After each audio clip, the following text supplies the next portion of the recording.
Written by A Mysterious Lurker. I live in a hunting town so small I swear I've seen Discord servers with more people.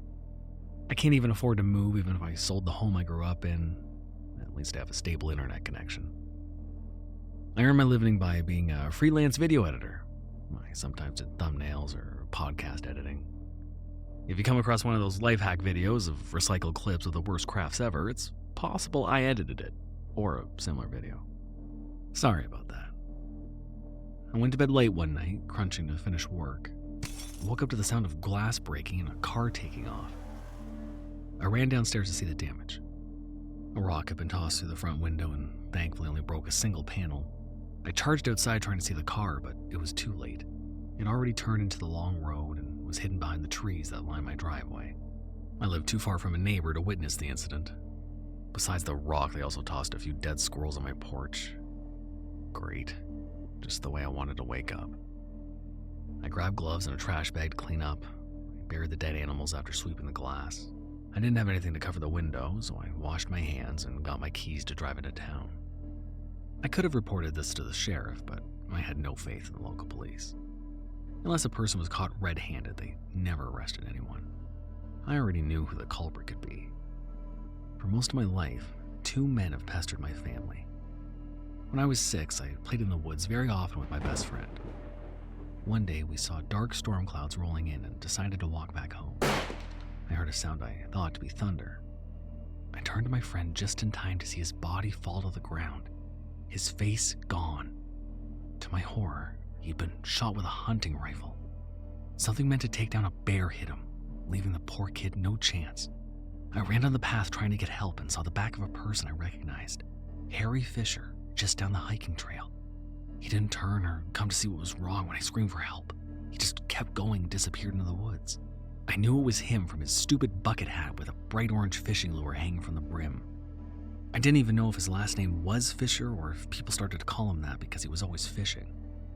I told the sheriff what happened and Harry denied being in the woods. They said I was in shock from seeing my best friend get shot and got confused. I know I didn't imagine the man and was distraught trying to figure out why he would lie about such a thing. Being a child, the answer didn't come right away. Harry refused the fact that he was in the woods because either he shot my friend by accident while out hunting or knew who did.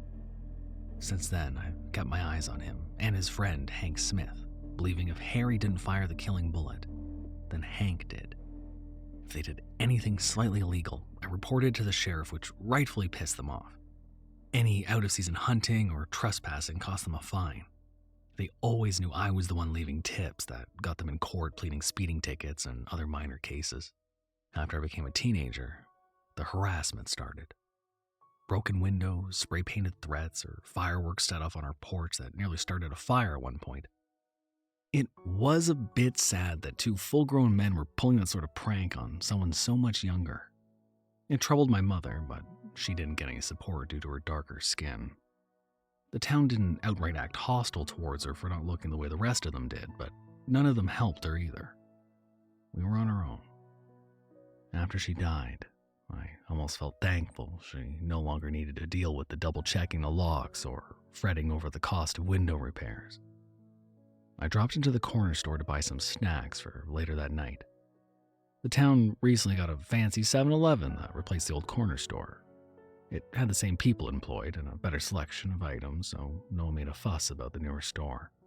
I saw Harry's truck parked outside. I stopped by it, listening to the engine pop. I should either wait for him to leave or go to the grocery store. Bumping into him meant a fight. The store had cameras inside. A smile came to my face when I thought he might get arrested for the night if I could get him to punch me while being recorded. I would gladly take a hit to piss him off. There were many people inside. The clerk straightened up, seeing me walk inside knowing both Harry and Hank were in the back getting drinks. He knew about our past and waited for something to happen. I didn't even say anything to them. I stood by the chip display debating on which kind I wanted. When I picked up a bag, it was yanked from my hand. I'm feeling some Cool Ranch chips. You don't mind me buying these, do you? Hank said, showing off his tobacco-stained teeth. He hated Cool Ranch. I knew it and grabbed those chips on purpose. I spotted some gray fur in his jacket that matched the dead animals I buried a short while beforehand. Go right ahead. They'd go well with all the squirrels you've been hunting. Did you keep them for a stew or give away all of them? You know what, boy? I think it's about time you move out of this town. No one wants you. Harry added in, the lure on his stupid hat moving when he spoke. If I don't, are you gonna do something about it? I said, sounding braver than I felt. His hand shot up and I flinched, expecting it to come down on my face. Another hand came out to stop him. It took me a few seconds to realize who just walked over and put himself between me and the two men. I hadn't seen him in years, and I thought he wouldn't come back this way. Are these rednecks still bothering you, kiddo? My rescuer asked and refused to let go of Harry's arm. His name was Graves. He wore the same gray suit jacket and pants I saw him in last when I was a teenager. He and my mother were friends, and she told me to go out of my way to help him due to a debt she had with him, but never elaborated on it. He knew about my trouble with these two and would have stepped in to help when I was younger if I'd ever asked, which I didn't. Harry pulled at his arm, clearly struggling as Graves looked as if he put no effort into holding the other man still. A little bit, but I think they were just on their way out, I said, not wanting this to go further. Graves let go of Harry and Hank shoved the chips against my chest, causing the bag to explode open. They both ran out with their tails between their legs and with some vague threats about what would happen if they saw us again. I ignored them and started to clean up the chips as best I could. The clerk came out with a broom and dustpan to help finish the cleanup job. I grabbed a few more snacks and paid for the ruined bag. You should do something about those two, my old friend said, hands in his pockets as he hunched over the pre-wrapped sandwiches. Not much I can do besides move. I can't afford that right now, if ever, if house prices keep going up. He didn't change at all in 10 years. His hair was still gray and the same crow's feet in the corner of his eyes when he smiled. His voice rough, and I suspected constantly smoking was the cause. He straightened up and asked for a pack of cigarettes instead of something to eat. He pulled out some change to account for the smoke, so I pushed him aside and paid for it. I also made him pick out some sandwiches and something to drink. Something about him did change since the last time we met. He looked tired, more worn out than normal, which was impressive considering he always looked like he hadn't slept for 2 days. The moment we walked outside, he lit a smoke and tore into a sandwich. That worried me. I knew he traveled a lot for work, but wasn't aware what his job was. I didn't know much about Graves, besides my mother trusted him. Thanks for helping. Where are you staying? The lodge? I questioned. He looked a bit reluctant to answer. The lodge was a hunting hotel, made to look as much like a large log cabin as possible. It brought in enough tourists and hunters to keep the store's town afloat, so most people respected the place. I don't like all those stuffed animal ads watching me. No, I'm at the motel off the highway. Just walked to town, looking for something to do, he replied, already finishing off a sandwich and going for another. When did he eat last? And walked over? Where was his car? The motel is bedbugs. Come on, you can stay at my place. I have the room, I told him and headed towards my car, which had been freshly scratched down the side. Great. At least I didn't knock my mirrors off this time. Oh, Mr. Pike, inviting a strange man over to your place. What would your mother say? He always called me by my last name or by some cute nickname, never by my first name. And then my father passed down. I was fine with that. She liked and trusted you, I said, my chest tightening a little. His hand froze, an egg salad sandwich partially unwrapped in his hand, and a cigarette burning between 2 fingers. He looked like he just stepped on a landmine. I wondered how he felt about my mother. I suspect they had a thing after my father died, but never proved it. I think at the very least he liked her. Trusted?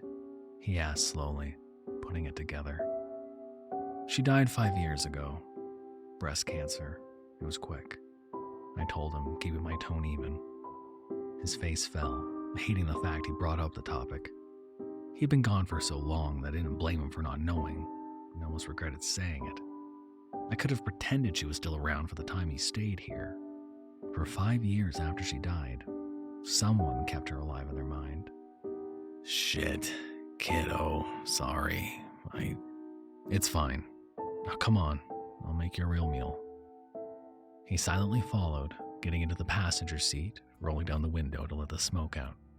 I didn't tell him to put out his cigarette or stop him from changing the radio channel.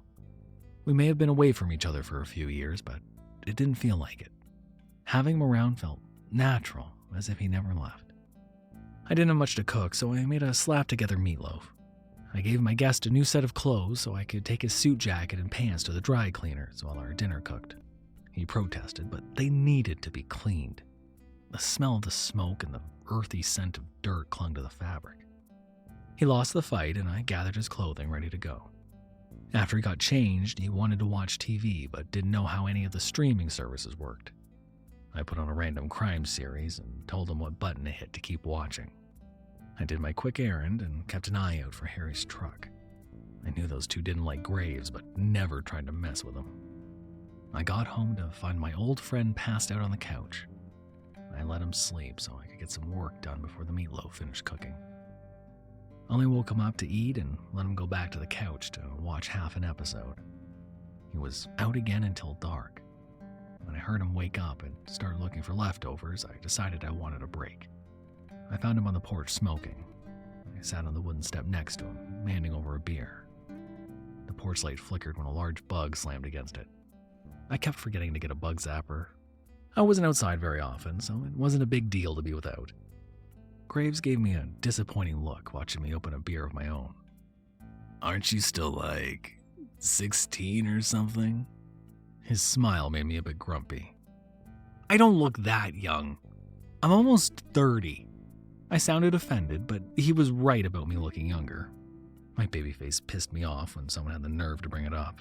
It made it hard for anyone to take me seriously. What have you been up to? Not many jobs around here to pick from. Graves offered and peeled out the beer bottle label. I edit videos. I can do it online, it covers my costs, and it's not that hard of a job. I said, only to get a confused face as a response. He looked at me, then towards town, trying to put a few things together. When he spoke again, it became clear why he looked so confused. Like movies? You can do all that Hollywood stuff out here? His voice sounded a bit impressed by his honest mistake about what I do for work. I laughed, unable to help it. I forgot he was older and bad with any kind of technology. I doubted he watched videos on his phone or even had a Facebook account to see lame memes. He waited until I finished laughing and corrected him. I explained the whole YouTube thing and he silently listened. I don't think I've talked to someone this much in a while. With my mother gone and no friends in town, I didn't have a reason to just talk. I wanted to offer to let him stay for as long as he wanted, but held back. I was sure he would leave in a day or so. Graves was a mystery. Mother once called him a passing storm. I've never noticed him act destructive, but I knew it was in him. A man didn't travel and went without a home for no reason. I needed to get back to work, so I left him on the porch to keep smoking. That night I worked well into the morning hours, trying to get as much done as possible. When I couldn't keep my eyes open any longer, I finally went to bed. I checked in on Graves to find him asleep on the couch. He could have used the bed in the other room, but I had a feeling he wanted the couch to watch the front of the house. He'd found some cardboard and put it over the broken window, which was unexpected. I slept until the afternoon, which was normal for me. Graves could find himself some breakfast if he got hungry. I figured he would just hang around watching TV or smoking on the porch as I slept. A sound like a loud truck coming down the driveway woke me. I rolled out of bed, tired and a mess from the late night. I quickly fixed my sweater and started down the stairs to see what was going on. Graves was already outside on the porch with the front door open. I heard the truck park and he ducked inside long enough to tell me to go back upstairs. I froze, fear starting to rise through my stomach. I didn't go back to my room, but I didn't move further down the stairs either. I listened, trying to hear who arrived, even though I already knew the answer. I heard a conversation between Graves and Harry. Graves sounded calm and pretty much told him to piss off, but not using that gentle tone. Hank's voice came and I knew they didn't like him telling them off. I thought I heard the word monster being tossed around from the pair of rednecks. Then one of them let out a scream. I couldn't see what happened next, but there wasn't any mystery from what I heard. A loud sound of a gun rang and a body hit the wooden porch. It felt like I moved in slow motion as I ran down the steps and outside to the scene. My friend was on the porch, resting on his elbow and knees with his other hand pressed against his stomach. Blood spread out from his borrowed shirt and dripped down onto the faded wooden porch. Hank was trying to reload his rifle, with Harry yelling at him. I got down to Graves, trying to see how badly he was injured. The bullet hadn't come out of his back, and I didn't know if that was a good sign or not. I looked up and felt all the anger and hatred for these two men break free. Something pulled up from deep inside my chest and I growled at them. Literally growled. My face turned into an expression I'd never made before. My body felt red hot. I didn't think I could make a sound like that. They both looked like they were going to piss themselves. Hank dropped his rifle and Harry nearly left him behind. Thankfully, they got back into the truck and bolted down the driveway. All the heat faded, and I suddenly felt exhausted, as if I just ran 10 miles. I shook it off, trying to help my friend. Graves fell to the porch, his body weak and blood flowing. God, there was so much blood from such a small wound. Those bastards. Where the fuck did they get a blessed bullet from? His voice was weak, almost a whisper. The question was mostly to himself.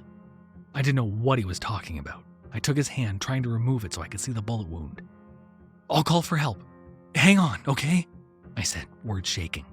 I went to stand up and Graves kept a grip on my hand, making it impossible to move, his face pale and damp with sweat. He shook his head. He fixed an intense gaze on my face, and a white glint of light came from his eyes that froze my blood. No, none of that. You need to do it.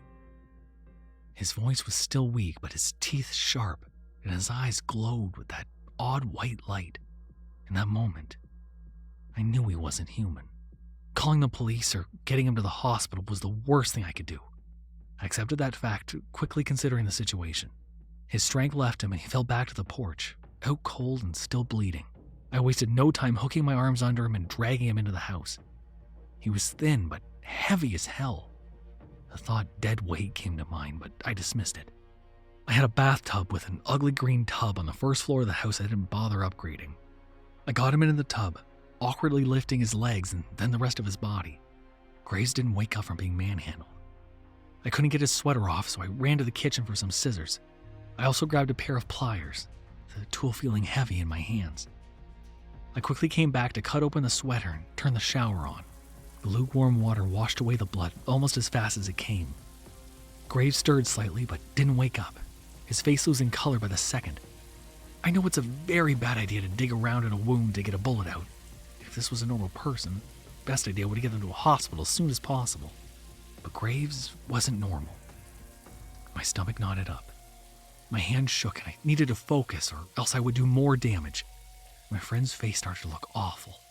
It was as if he started to slowly turn into a mummified corpse, eyes and cheeks sinking in and lips becoming thin. If I didn't get the bullet shards out, I would have a dead man in my bathtub. I thought it took hours to get all the pieces out. It only took 45 minutes. Every time I removed a small piece of silver from his stomach, his face got better. I knew I got the last piece because he took a deep breath and coughed like he'd just come back to life. Maybe he did. For a few more moments, I let him recover and wake up a little. The wound in his stomach healed a little, showing just how inhuman he was. I helped him out of the tub and started to dry his face with a towel. He protested, saying he was fine enough to dry himself off and get into a new shirt. I found another sweater and a pair of sweatpants that would fit him. He gained enough strength to kick me out of the bathroom to dress. Graves came back out, uneven on his feet. I put his arm over my shoulder and half carried him into the spare room. His gray eyes were hazy and his body weak. You should leave. Just pack up and go. Graves wheezed out when I got him in the bed. When you're better, we'll leave together. I lied. Wake me up in an hour. I let him fall asleep. I refused to just run and let Harry and Hank get away with hurting someone I cared about again. I wasn't a child anymore. I wanted to kill them. I felt like that for a long time. My best friend smiled so brightly. They took that away from the world and had some long overdue payback for it. I bought a simple handgun for protection, just in case. I kept it locked up since buying it. I made sure it was loaded and put my plan into motion. I called the sheriff, saying I was going to finally take care of my Harry and Hank problem. I told him where to meet me in the woods and hung up. Then I called Harry and told him where I wanted to meet him, giving him a time a few minutes before the sheriff would arrive. I also threatened to come to his house and take care of things if he didn't arrive on time. He lived with his mother, and I assumed he didn't want me snapping and hurting her. If Harry was going to be there, Hank would be as well. They were going to shoot me that day. For some reason, they got scared and ran off before they could. I wanted them to pick a fight with me. It gave me a reason to either fight back or have the sheriff arrest them for assault. It all depended on what they did or if everyone arrived on time. My gun was only to buy time until they got arrested, or as a last resort. I checked in on Graves one last time and headed out, wondering when I would see him again. I parked outside the trail and quickly went off into the woods to a spot that all the locals knew about. There was a clearing with a large tree stump most people use for a camping spot or teens for drinking. I didn't enter the clearing but waited behind a tree, watching. I knew what direction they would come from and kept out of sight. I heard the twig snapping behind me far too late. Someone got behind me and knocked the back of my head hard. I fell forwards and a strong hand grabbed my wrist to pin it behind my back. A large body pressed mine against a rough tree, the smell of bad breath and old coffee coming from the person. I struggled to find this person had more of a size advantage and I couldn't move. Harry and Hank arrived, a scared to death expression on their faces. If they were here, who the hell ambushed me? I twisted just enough to see the man holding my arms behind my back. He reached down and found my gun, tossing it to the other men in the clearing. "Sheriff?" I choked out, head spinning. He forced me by the stump with one hand behind my neck. He put my left arm on the wooden surface. We gave you a chance to leave for years. None of us wants your kind here, but you didn't get any hints. "Harry, get your ass over here." We need to cover the cost of the bullet you morons stole. Chop off pieces of this one to sell. The older man said in a drawl of a voice that normally sounded friendly. My vision became unfocused. I didn't understand this. The sheriff had never been overly unkind to me. How could he be on their side? I shook my head thinking this was just a nightmare. I hated myself just as much as the sheriff at that moment. It was clear that he'd been covering for those two all these years. I'd just never seen it. Harry whimpered, knife in hand. I refused to let him do anything to me. I struggled to get free and Hank needed to come over to keep me pinned down. With a great deal of effort, they kept my arm still enough for Harry to press the blade of the knife against my left thumb, ready to slice it off. I stopped, heart racing. I'd never been more afraid in my life. My entire focus was on the light the knife gave off, and nothing else. Then an odd feeling of heat came from my stomach. I felt it rise to my face and the growl came. I saw red and, with strength I didn't know I had, tossed the two men off my back. As quickly as the anger came, it faded, leaving me feeling dizzy and swaying on my feet. The sheriff picked up Hank's rifle and rudely smashed the butt in my face, making me topple over. I kept my eyes closed, my nose bleeding. "Is he out?" Harry asked in a shaky voice. One of them walked over and picked my arm up. I let it fall limp to my face, forcing myself not to flinch when it came down. Yeah, he's out. We should get him to... The sheriff got cut off by the loud sound of a large person or animal coming crashing into the clearing. My heart sank when I saw who arrived. Graves had charged over, knocking over the sheriff, but that used up most of his energy. His face was pale and he barely stayed on his feet, facing the three men between him and himself. Harry and Hank screamed like little girls and darted away. The sheriff got up, shouting at them to stay still. He can't do jack shit unless he's ordered and paid to do so. Since both of you are still breathing, that means no one has given him a job. He's harmless. Just shoot him. The older man shouted at his two useless friends. A weird feeling came over me. It was like I already knew all that, but forced myself to forget it. My friend put all his effort into staying on his feet. He did look harmless. He glanced over to see if I was dead or not, worry on his pale face. I opened my eyes, but didn't sit up. My face hurt like hell, and I was scared to death. Graves started to shake his head, not wanting me to go through what I was about to say. "Take care of all three of them," I told him.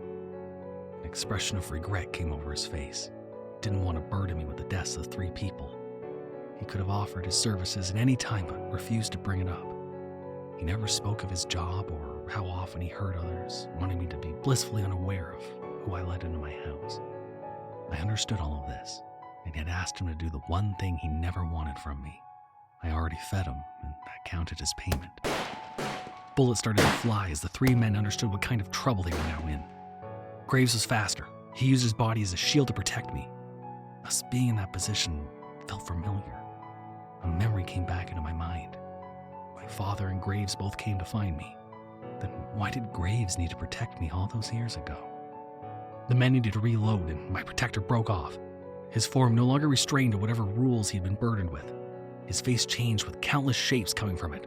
So many animal heads of different stages of decomposition came down on Harry first, all those animals bearing teeth to rip him apart. The other two men fled the forest, and I sat watching Graves eat, seeing a part of what he'd kept hidden. White lights came from the eyes of the dead animals. I looked around and noticed so many more of those white lights watching from the woods. The sun starting to set, making it hard to make out what kind of rotting animals those lights belonged to. A smell of death came between the choking scent of blood. Even though I knew Graves was on my side, I still felt terrified by what was in the woods. I stayed to watch his face finally return to a human one, but he didn't stop eating. On his hands and knees, he buried his entire head inside the hollowed-out rib cage that belonged to a man who had tormented me for most of my life. He jerked back, dragging along a piece of flesh, and ate it down. His face dripped with blood, and his breathing came out fast. I stood up, rubbing my bloody nose with the back of my hand. The sound attracted his attention. His eyes were on mine with that white light shining for a second. His senses returned when I stopped in front of him. I nearly got sick seeing the gory remains of Harry and knowing Graves was the one who did this. Under all that blood, he almost looked sorry over how things turned out. I reached out a hand and he carefully rested a stained cheek in my palm, feeling the warmth of living flesh against his cold skin. "I never wanted to burden you with this, kiddo," Graves admitted in a low voice. I knew that. I've always known that. Using him to take care of my problems was the first step to losing my humanity. My mother never wanted that for me, and Graves never wanted me to sink to his level either. I got down on my knees to wrap my arms around his neck. The blood on his clothing soaked into my own. Being a very lonely person, he wrapped his arms around me, wishing we never got into this situation. Faintly, I wondered what my life would have been like if he had stayed with my mother. He left us thinking someone like him shouldn't stain our family with the blood on his hands. "Make sure they can't hurt anyone else," I whispered, and felt his head nod. His form changed to my arms and moved away. Something long and sleek moved too fast to get a good look at it. It ran into the woods, followed by so many other creatures. All of them looked gray and rotten. Their bodies moved in unnatural ways, and their shining eyes looked for the other two targets. I wasn't going to leave them alone. I followed behind, ready to see this until the end. I ran through the woods, night falling around the trees. The lights of the eyes showed me the way. The blood on my clothing turned cold and stuck my sweater to my skin. I still ran, and only stopped when I heard a scream off in the distance. It was Hank, finally getting caught.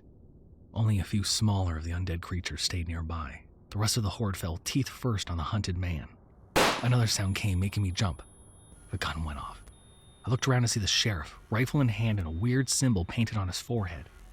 A warmth came from my stomach. Looking down, I saw my blood-stained sweater get darker in a small area. I pressed my hand against my stomach, feeling an odd pressure. Then my legs gave out. The smaller animals made screeching sounds. They charged at the sheriff but were shot down. In the distance, I heard the mangled cry of different creatures. I knew it was Graves screaming because I'd been shot. He started back in our direction, but was too late. The other man stood above me, gun in hand and a few scratches on his body from the undead animals. I couldn't do a thing to stop him from firing another shot into my chest. My lungs filled up with the same warmth as blood started to drown me from the inside. He knew he wouldn't get out of these woods alive, so he wanted to take down at least one target. If he fired one more shot, he might have done so. A mass of rotten flesh came out of the woods and was on top of him. So many claws tore him apart, spraying the area with blood. I expected the teeth to come out, but Graves didn't have time for a meal. The rotten flesh, fur, and bones turned back into the person I knew. Scared over my well-being, he collapsed into his knees beside me, saying something I couldn't hear. My body felt heavy. Somehow I didn't feel the pain of the bullets slowly taking my life. I felt his hands over my chest trying to see where I'd been hit. I didn't want him to see me like this. In those few moments, a memory came back. One of my father's body in the forest clearing and Graves standing over him, face bloody for where he tore into the other man's stomach. I think I've always known Graves was the one who killed my father. I pushed it back, refusing to think about it. I didn't hate him for something like that, though. I would only hate him if he didn't kill that monster of a man. Something came to my body, a painful heat through the palms of my hands. It felt like fiery acid was injected into my veins to travel through my body. I screamed and kicked, trying to get away from the pain. It felt like it went on for years before I finally blacked out. I thought I died. I got shot twice, so I really should have. I woke up, weak and unable to move. Graves had placed me on his back as he rushed through the woods. He adjusted my legs as I gripped his neck tighter to show I was awake. He slowed down a little to make the trip less jarring. I need to use a door, but I can't make one out in the woods, he said as if that last part made sense. I got shot, I replied, voice hoarse. I'm sorry. Those 3 were monster hunters. The sheriff avoided my sight and you got hurt because of it. You should have never gone through any of this. He refused to look at me when he spoke. He felt guilty that I'd gotten hurt and that I'd even asked for his help in the first place. I'm not dead. Is that because I'm not human? I asked, finally asking something my mother wanted to keep hidden. He paused, breathing hard, unsure of how to answer my question. Your mother was human. Your father was something else. I'm not even certain of what he was. Those 3 were scared to death of him and never really tried to kill you because they feared parts of your father got passed down. That wasn't the case. You need to understand that. You're nothing like him. You're alive because I healed you with some magic from the forest. But you're literally not out of the woods, and I need to bring you to be treated. I nodded and held him tighter, a weird lump forming in my throat. I kept thinking about my friend when I was 6. Those men killed him because he was the same as me, someone with a monster for a parent. His mother and father died in a house fire shortly after he was shot in the woods. I imagine it wasn't an accident. How many others did they kill just because they were born different?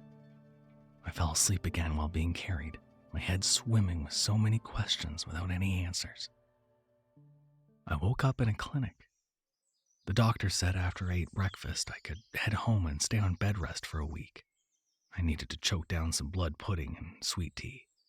The black-haired doctor said the pudding was made for half-breeds like me to recover faster. Graves agreed to do some landscaping outside the clinic to help pay for my stay. I smiled a little, seeing him with gloves and covered in dirt from chores. He was dismissed to take me back home, but needed to head back after to keep working off my medical debt. The doctor drew a circle beside a door with some odd writing. When he opened it, I saw my house just outside. Even knowing monsters were real, seeing a magic door for the first time baffled me. I stepped out and found myself coming out of my open car door and not the open clinic door I walked inside. Graves followed behind to make sure I got up the porch. I stopped to stare at the bloodstain he left behind the day before. I needed to clean that up, but wanted to talk to him before he left. The night my father died, you killed him, didn't you? I asked him point blank. He stood at the base of the stairs and looked away, hands stuffed into his pockets. I hoped you'd forget about all that, he admitted. I wasn't lost in the woods. He snapped. I lured him out there to try and save my mother. He was going to kill one of us, and I decided I wanted it to be me. I only had a handful of memories left of that night. I heard my mother screaming and saw my father turning into something else. His body was a beast instead of the man who raised me. He always had anger issues, but I never thought he would threaten to kill either of us. My mother covered up the small bruises and pretended as if nothing happened. She loved him. I knew that. She always loved that man. She could have left him sooner, but I started, tears about to take over. Kiddo, you don't need to think about stuff like this, Graves said, and it pissed me off. Don't treat me like a child, I snapped at him. After everything, I wanted to face the truth. He took my anger and a little smirk came over his face. You'll always be a kid to me, he said, the smile making wrinkles appear at the corner of his eyes. I relaxed and lowered my head, rubbed my eyes with the palms of my hands. I still needed to confirm something, and he was the only one still alive who knew the answers. My mother said to always treat you well because she owed you something. If you killed my father, it makes me think that she was the one who asked you to do it. But that wasn't the case, was it? She loved him. She had so many chances to leave. She risked both our lives for that love. I was the one who asked you for help, wasn't I? I didn't remember asking Graves to do such a thing for me. I wanted him to save my mother, even if she loved her husband more than her child. And what did I pay him to do a job like that?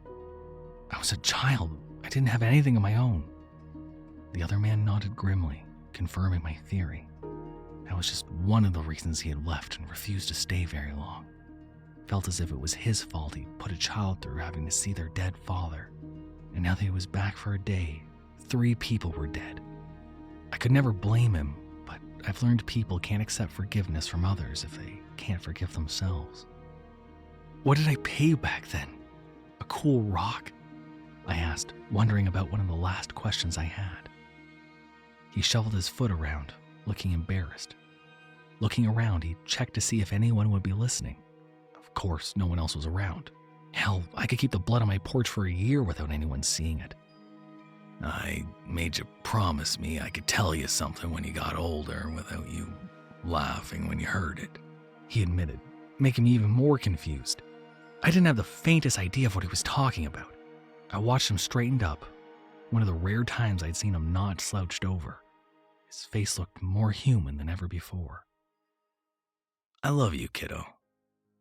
I think if anyone else heard him say those words so proudly, they might have been tempted to laugh, or at least smile. I did smile at first. Then my vision became blurry with tears I couldn't stop.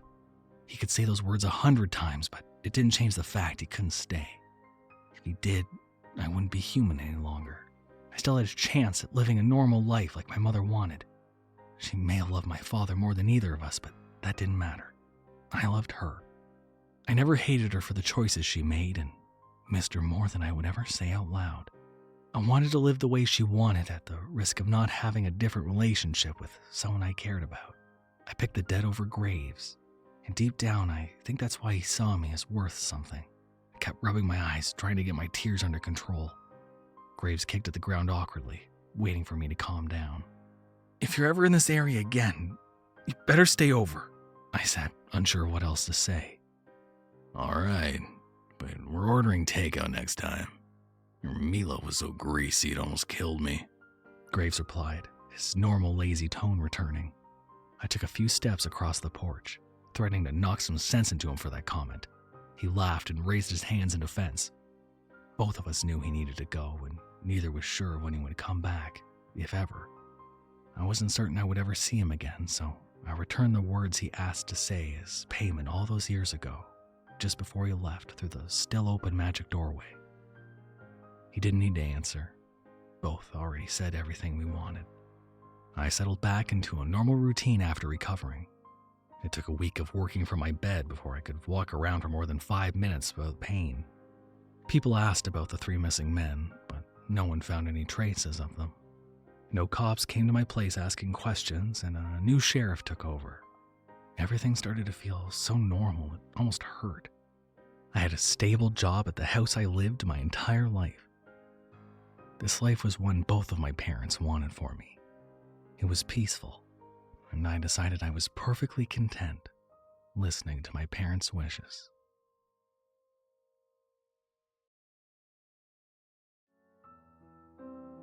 Thank you for listening. You can handle another horror story, right? That night I worked well into the morning hours, trying to get as much done as possible. That's the opposite of me.